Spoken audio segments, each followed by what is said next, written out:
할렐루야. 기도하심으로 9월 10일 목요일 새벽 예배 주님 앞에 올려드리도록 하겠습니다. 기도하시겠습니다. 사랑의 아버지 하나님, 주님의 사랑과 은혜를 감사합니다. 주님 사랑하신 그 은혜로 말미암아 지난 한밤도 하나님 평안한 밤으로 인도하여 주시고 주의 사랑으로 말미암아 한날의 호흡을 허락하여 주심을 감사합니다.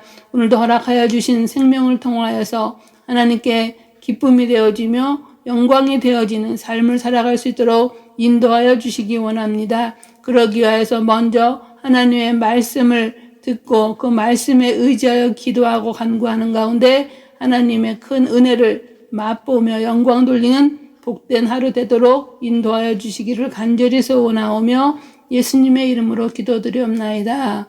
아멘. 예, 오늘 보실 하나님의 말씀은 구약성경 에레미야 30장 12절로 24절 말씀입니다. 구약성경 에레미야 30장 12절로 24절의 말씀, 제가 가지고 있는 구약성경 1100페이지 되겠습니다. 우리 다 찾으신 줄 알고 같이 한 목소리로 봉독해 올리겠습니다.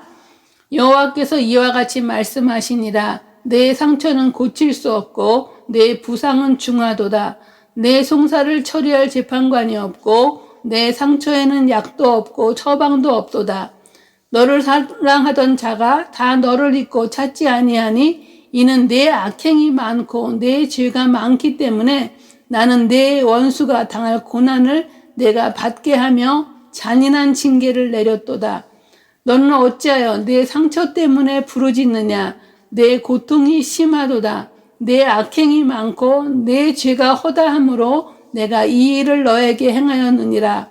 그러므로 너를 먹는 모든 자는 잡아먹힐 것이며 내 모든 대적은 사로잡혀 갈 것이고 너에게서 탈취해 간 자는 탈취를 당할 것이며 너에게서 노략질한 모든 자는 노략물이 되리라.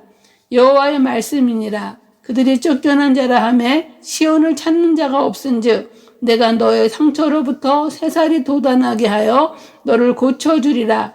여호와께서 말씀하시니라. 보라, 내가 야곱 장막의 포로들을 돌아오게 할 것이고 그 거처들의 사랑을 베풀 것이라. 성읍은 그 폐허가 된 언덕 위에 건축될 것이요 그 보루는 규정에 따라 사람이 살게 되리라. 그들에게서 감사하는 소리가 나오고 즐거워하는 자들의 소리가 나오리라. 내가 그들을 번성하게 하리니 그들의 수가 줄어들지 아니하겠고 내가 그들을 존귀하게 하리니 그들은 비천하여지지 아니하리라. 그의 자손은 예전과 같겠고 그 회중은 내 앞에 굳게 설 것이며 그를 압박하는 모든 사람은 내가 다 하리라. 그 영도자는 그들 중에서 나올 것이요 그 통치자도 그들 중에서 나오리라. 내가 그를 가까이 오게 하리니 그가 내게 가까이 오리라. 참으로 담대한 마음으로 내게 가까이 올 자가 누구냐? 여호와의 말씀이니라. 너희는 내 백성이 되겠고 나는 너희들의 하나님이 되리라. 보라, 여호와의 노여움이 일어나 폭풍과 회리바람처럼 악인의 머리 위에서 회오리 칠 것이라. 여호와의 진노는 그의 마음에 뜻한 바를 행하여 이루기까지는 돌이키지 아니하나니 너희가 끝날에 그것을 깨달으리라. 아멘.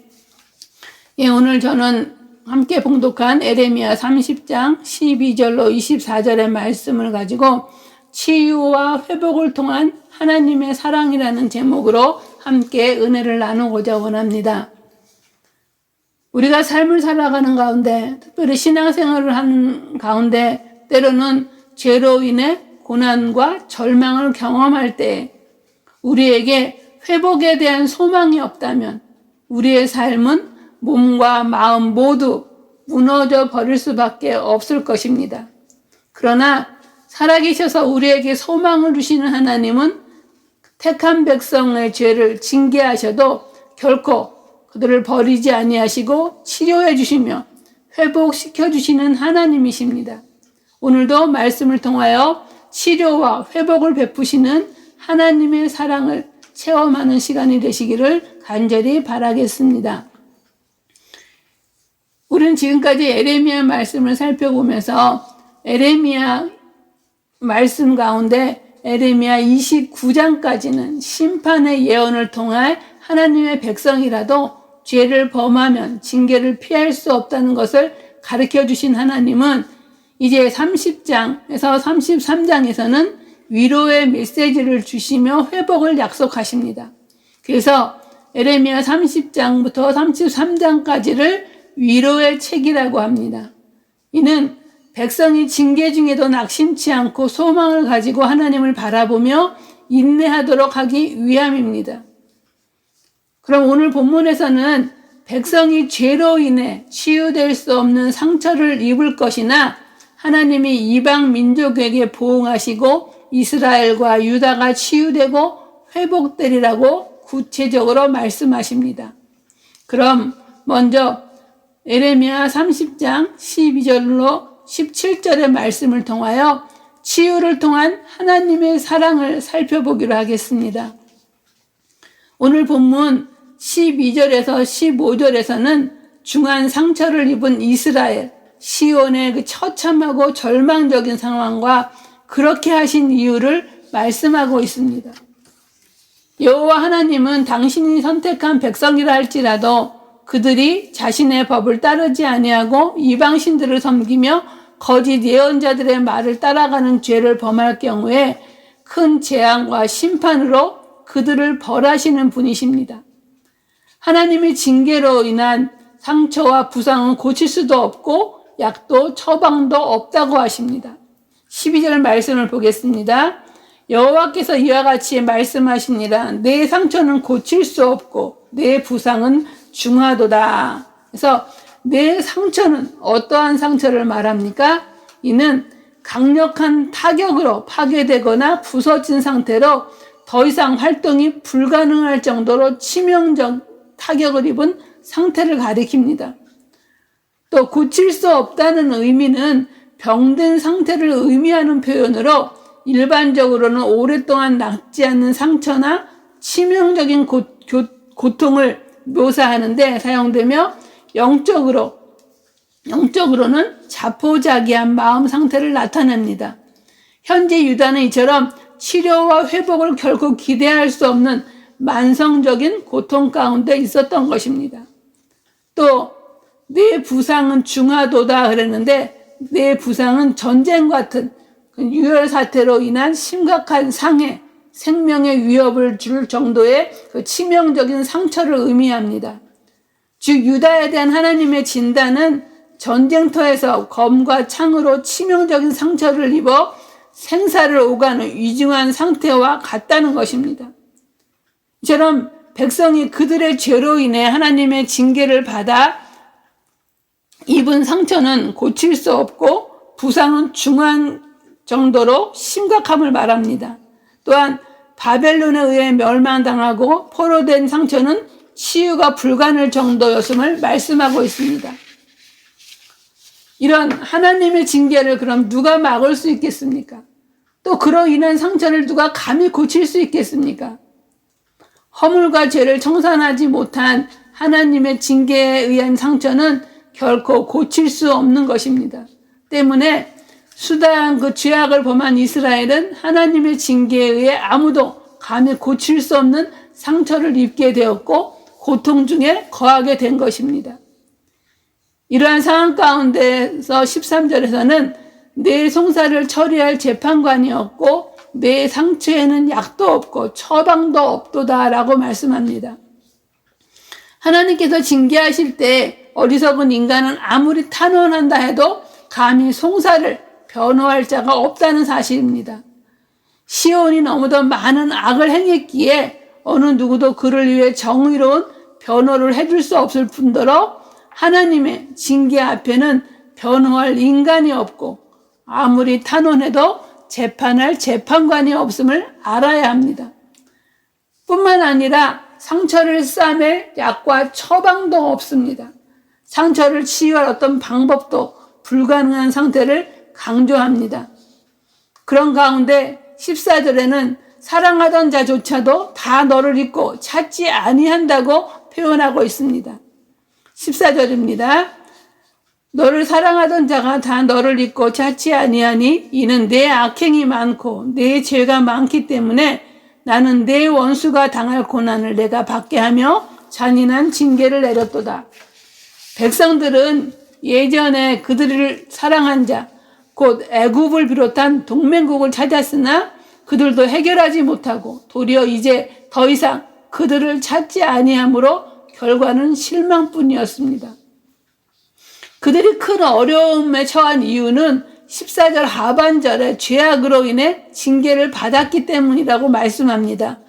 14절 하반절입니다. 이는 내 악행이 많고 내 죄가 많기 때문에 나는 내 원수가 당할 고난을 내가 받게 하며 잔인한 징계를 내렸도다. 그런데 하나님이 징계에도 이러한 사실을 인정하지 않은 시온은 회개하거나 참여하는 마음 없이 단순히 자신에게 있는 상처 때문에 부르짖으면서 탄식합니다. 백성들의 이러한 모습은 자신의 죄를 깨닫지 못하고 오직 현재의 고통스러운 상황만을 부르짖는 저희의 모습을 보는 듯합니다. 우리의 모습이 이와 같다면 우리에게 필요한 것이 무엇일까요? 현재의 고통으로 부르짖는 죄인들을 향하여 하나님은 말씀하십니다. 15절입니다. 너는 어찌하여 내 상처 때문에 부르짖느냐? 내 고통이 심하도다. 내 악행이 많고 내 죄가 허다하므로 내가 이 일을 너에게 행하였느니라. 고통당하는 백성이 하나님께 부르짖자 하나님은 내가 어찌하여 내 상처 때문에 부르짖느냐라고 반문하시면서 그들이 당하는 고통의 원인이 내 악행이 많고 내 죄가 허다하므로 내가 이 일을 너에게 행하였느니라고 하십니다.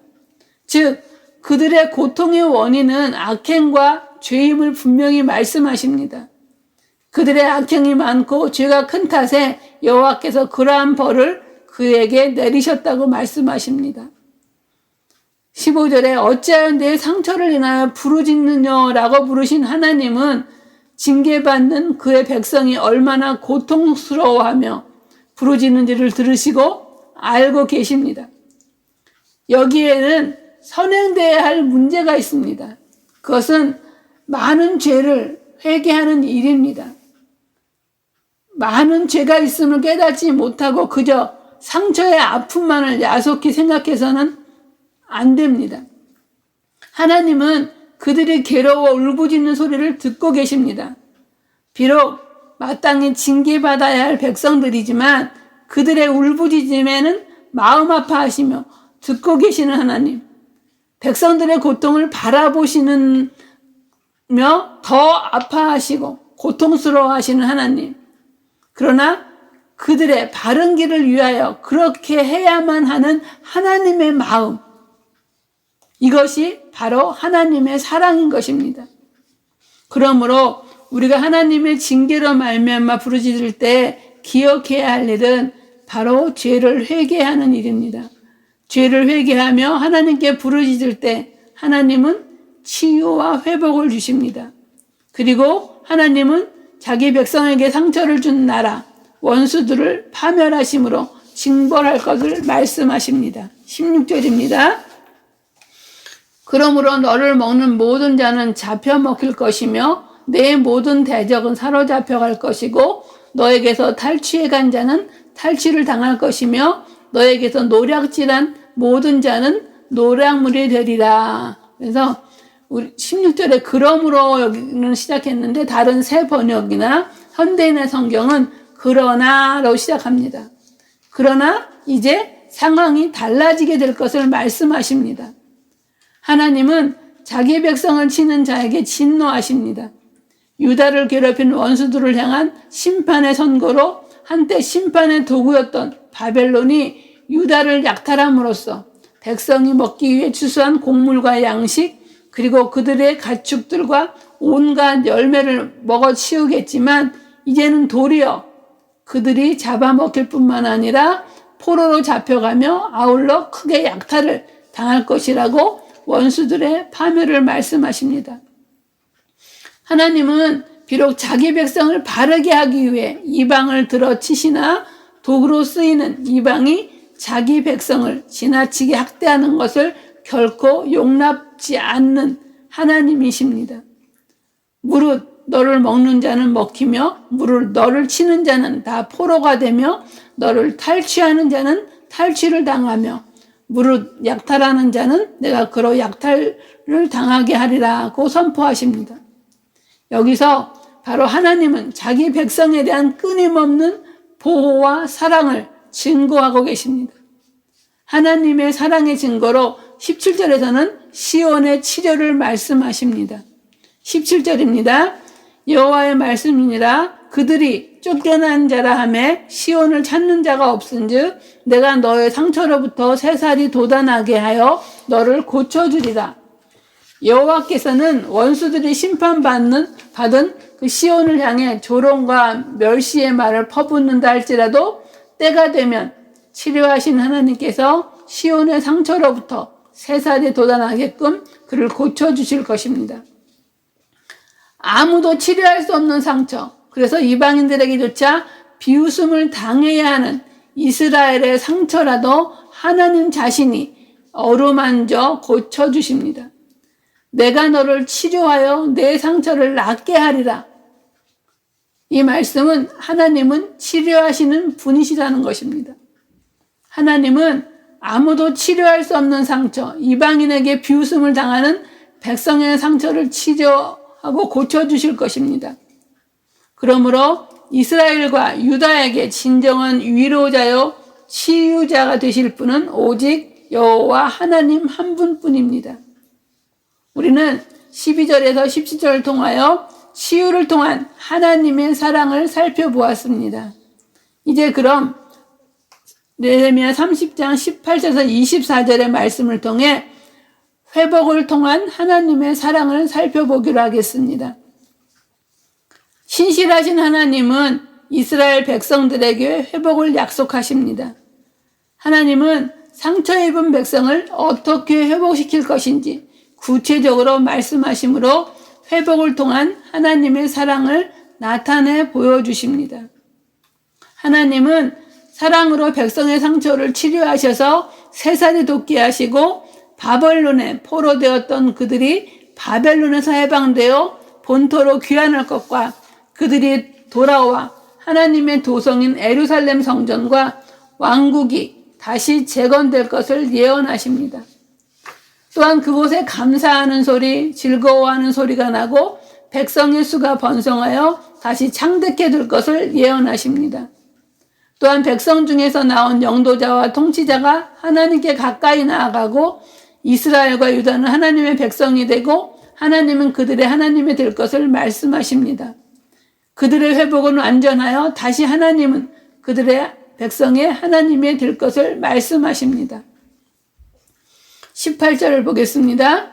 여호와께서 말씀하시니라 보라 내가 야곱 장막의 포로들을 돌아오게 할 것이고 그 거처들의 사랑을 베풀 것이라. 성읍은 그 폐허가 된 언덕 위에 건축될 것이요 그 보루는 규정에 따라 사람이 살게 되리라. 하나님은 먼저 포로들의 상처를 치료하시고 그들을 귀환하게 하셔서 시온, 예루살렘을 회복하실 것입니다. 보라 내가 야곱 장막의 포로들을 돌아오게 할 것이고 그 거처들의 사랑을 베풀 것이라. 자비로우신 여호와께서는 야곱의 장막의 포로들을 돌아오게 하실 것이고 백성은 성읍을 그 폐허가 된 언덕 위에 건축할 것입니다. 그 보루, 궁궐은 규정에 따라 사람이 살게 되리라는 그 궁궐은 제자리에 서게 하실 것입니다. 그러면 19절에 그들에게서 감사하는 소리가 나오고 즐거워하는 자들의 소리가 나오리라. 내가 그들을 번성하게 하리니 그들의 수가 줄어들지 아니하겠고 내가 그들을 존귀하게 하리니 그들은 비천하여 지지 아니하리라. 그들에게서 감사하는 소리가 나오고 즐거워하는 자들의 소리가 나오리라. 이는 심판과 징계로 말미암아 잃었던 감사와 기쁨의 소리가 다시 흘러나올 것이며 즐거워하는 자들의 소리가 나올 것이라고, 즉 영적으로 회복될 것을 말하고 있습니다. 또한 내가 그들을 번성하게 하리니 그들의 수가 줄어들지 아니하겠고 내가 그들을 존귀하게 하리니 그들은 비천하여지지 아니하리라 해서 여호와께서는 이스라엘과 유다를 번성하게 하시고 그들의 인구가 늘어나게 하실 것이며 이로 인하여 그들의 수가 줄어들지 않을 것이요 여호와께서는 그들을 영화롭게 하심으로써 그들은 멸시를 당하지 않을 것을 말씀합니다. 즉 더 이상 열방의 조롱이나 비웃음의 대상이 되지 않고 존귀해지고 자존감이 회복될 것입니다. 20절에 그의 자손은 예전과 같겠고 그 회중은 내 앞에 굳게 설 것이며 그를 압박하는 모든 사람은 내가 다 벌하리라. 그들의 회중은 여호와 앞에 굳게 서고 그들을 압박하는 자를 하나님이 징벌하실 것입니다. 또 21절 그 영도자는 그들 중에서 나올 것이요 그 통치자도 그들 중에서 나오리라. 내가 그를 가까이 오게 하리니 그가 내게 가까이 오리라. 참으로 담대한 마음으로 내게 가까이 올 자 누구냐 여호와의 말씀이니라. 해서 회복된 백성은 더 이상 이방의 지배를 받지 않고 자신의 영도자와 통치자에게 다스림을 받게 될 것입니다. 하나님은 백성의 통치자가 하나님께 가까이 나아갈 수 있게 된다고 하십니다. 이 통치자는 대제사장이신 예수 그리스도를 예언한다고 볼 수 있습니다. 하나님은 회복된 백성에게 너희는 내 백성이 되겠고 나는 너희의 하나님이 되리라고 22절에 말씀하고 있습니다. 이는 과거 시내산에서 이스라엘과 처음 언약을 맺으시며 하신 말씀으로 하나님과 이스라엘의 완전한 관계 회복, 곧 언약 갱신으로 볼 수 있습니다. 하나님은 심각한 상처를 입은 백성을 치유하실 뿐 아니라 언약 관계로 다시 초대하시며 그들로 제사장 나라 삼아서 열방을 당신께로 이끄실 것입니다. 즉, 이 약속의 확인으로 그는 그의 백성들을 결코 버리지 아니하시는 분으로 회복을 통한 하나님의 사랑을 상기시켜 주십니다. 23절에서 24절입니다. 여호와 하나님의 진노로 자기 백성 이스라엘과 유다를 구원하시려는 여호와 하나님의 계획은 그들을 괴롭히는 악인들을 벌하심으로 가능합니다. 23절 보겠습니다. 보라 여호와의 노여움이 일어나 폭풍과 회오리 바람처럼 악인의 머리 위에 회오리칠 것이라. 여호와의 진노는 그의 마음에 뜻한 바를 행하여 이루기까지는 돌이키지 아니하나니 너희가 끝날에 그것을 깨달으리라. 여호와께서는 바벨론에서 포로 생활을 하는 자기 백성을 고국으로 돌아오게 하실 것이지만 악인들은 향한 자신의 뜻을 이루기까지는 자신의 진노를 돌이키지 않으실 것입니다. 그들은 끝날에 가서야 이러한 사실을 깨닫게 될 것이라고 했는데 하나님이 하시는 일은 그의 예언이 성취된 후에 비로소 알 수 있다는 말입니다. 하나님은 그의 진노하심으로 악인을 징계하시나 그의 백성들은 반드시 돌이키어 구원하시는 분이며 그 악인에 대한 진노는 마지막 날까지 쉬지 아니할 것에 대한 예언이기도 합니다. 그래서 우리는 에레미야 30장 18절로 24절의 말씀을 통하여서 회복을 통한 하나님의 그 사랑의 마음을 우리는 느껴보았습니다. 우리는 오늘 말씀을 통하여 하나님의 징계와 심판에 따른 사실을 깨달았습니다. 오늘 우리는 말씀을 통하여서 죄에는 하나님의 징계와 심판이 따른다는 사실을 깨달았습니다. 그러나 하나님이 그분의 백성을 징계하시는 이유는 심판과 멸망이 아닌 회개를 통한 치유와 회복을 위함입니다. 그러므로 하나님의 자녀된 우리는 징계를 당해 고통 가운데 부러질 때 먼저 죄를 철저히 회개해야만 합니다. 온전한 회개 없이는 온전한 치유도 온전한 회복도 없습니다. 겸손히 죄를 회개하고 악한 길에서 돌이킬 때 하나님은 용서하시고 사랑으로 감사와 즐거움을 회복시켜 주십니다. 나아가 하나님과 하나님의 백성의 언약 관계도 회복시켜 주십니다. 오늘 말씀을 통하여 우리는 치료를 통한 하나님의 사랑과 회복을 통한 하나님의 사랑하심을 깨닫고 치료의 하나님, 회복의 하나님, 그 하나님을 사랑으로 만남으로 말미암아 놀라운 치료와 회복을 체험하시는 은혜가 있기를 간절히 바라겠습니다. 기도하시겠습니다. 참 치유와 회복의 하나님 아버지, 주님의 사랑과 은혜를 진정으로 감사드립니다. 오늘도 말씀을 통하여 죄악 가운데 있는 이스라엘 백성들에게 하나님께서 죄악과 고통으로 말미암아 치유할 수 없는 그러한 상황 가운데서 하나님은 치유의 하나님으로 약속하여 주시고 치유를 통한 하나님의 사랑의 마음을 깨닫게 허락하여 주시며 또한 치유하신 하나님께서는 이스라엘 백성들을 다시금 회복시켜 주실 것을 그 안타까운 마음으로 아버지 하나님 그들을 괴롭혔던 자들을 징계하시며 하나님의 그 회복의 그 사랑의 마음을 깨닫게 하심을 진정으로 감사드립니다. 아버지 하나님, 오늘도 이 말씀을 통하여 주님 귀한 깨달음을 주셨사오니 오늘도 하나님의 그 사랑의 마음을 깨닫고 그 사랑의 마음을 가지고 치유와 회복의 그 역사를 체험하는 귀하고 복된 한 날 될 수 있도록 인도하여 주시기를 주님 간절히 원하오며 무엇보다 하나님 우리가 고통 가운데 있습니까? 하나님 우리의 잘못을 먼저 회개하는 가운데 온전한 치유와 회복의 하나님의 사랑을 깨닫는 귀하고 복된 삶이 될 수 있도록 인도하여 주시기를 간절히 원하오며 예수님의 이름으로 기도드리옵나이다. 아멘.